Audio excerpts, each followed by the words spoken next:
Екінші сынып қазақ тілі 81-ші сабақ.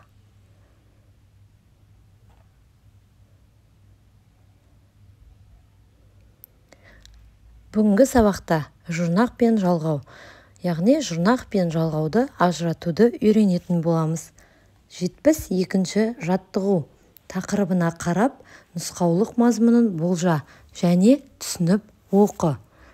Денің сау болсын десең, біріншіден, үйге таза ауа көп кірсін, күннің сәулесі, шуағы түсіп тұрсын. Сау болу үшін таза ауа, күннің шуағы керек екенін ұмытпа. Екінші, тұла бойыңды, ең болмағанда мойныңды, көкірегіңді, арқаңды күнде салқын сумен жуып тұр. Үшінші, жылы мезгілде суға көбірек шомыл. Төртінші, өзіңді, тамағыңды таза ұста.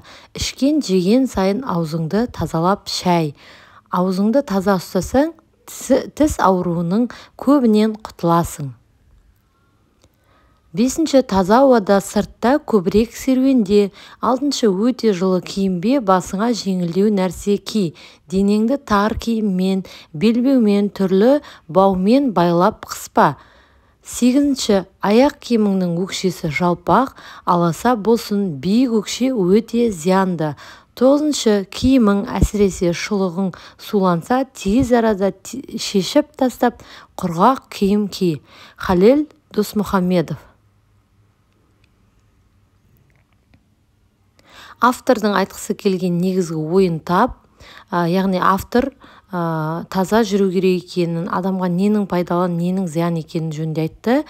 Одан кейін өзің осы айтылғандарды орындап жүрсің бе, соған жауап беріңіздер балалар. Нұсқаулықтың бірінші бөлігін көшіріп жазып, заттың атын білдіретін сөздерді сөз құрамына қарай талда. Үйге, үй түбір, ге жалғау. Күннің, күн түбір, нің жалғау.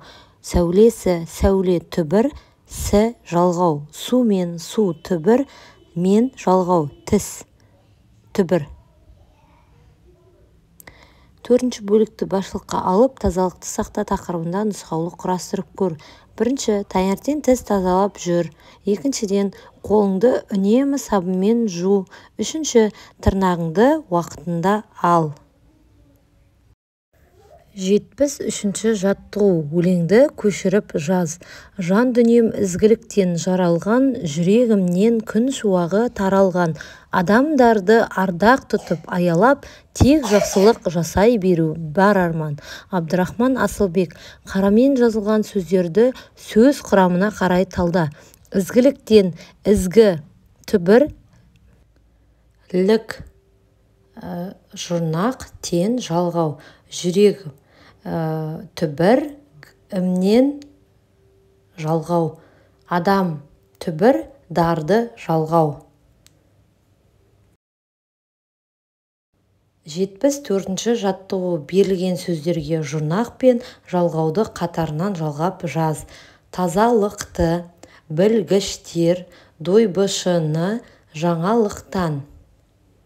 Таза түбір, лық, жұрнақ, ты, жалғау. Біл түбір, гіш, жұрнақ, тер, жалғау. Дойбы түбір, шы, жұрнақ, ны, жалғау.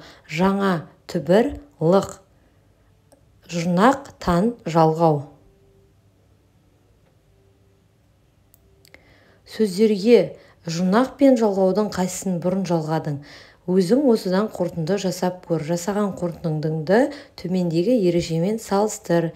Түбірге балалар міндетті түрде көбінесе жұрнақ бірінші жалғанады, жалғау содан кейін жалғанады. Түбір сөзге жұрнақ та, жалғау да жалғана береді. Алдымен жұрнақ, содан соң жалғау жалғанады. Хоккейшіге, хоккейшінің деген мысалдар келтірілген балалар. Шығармашылық үзіліс 75-ші жаттығу денің сау болуы өзіңе байланысты тақырыбында пікірталасқа қатыс. Ол үшін төмендегі талаптарды басшылыққа ал. Өз пікіріңе нақты дәлел келтір. Екіншіден, пікіріңнің дұрыстығына басқаларды сендіре біл. Денсаулығың мықты болуы өзіңе байланысты. Күнде дұрыс тамақтануымыз керек. Көкөністер мен жемістерді көп жеуіміз керек. өйткені оның құрамында витаминдер өте көп. Зиянды тамақтарды мүлде жеуге болмайды, олар иммунитет түсіреді.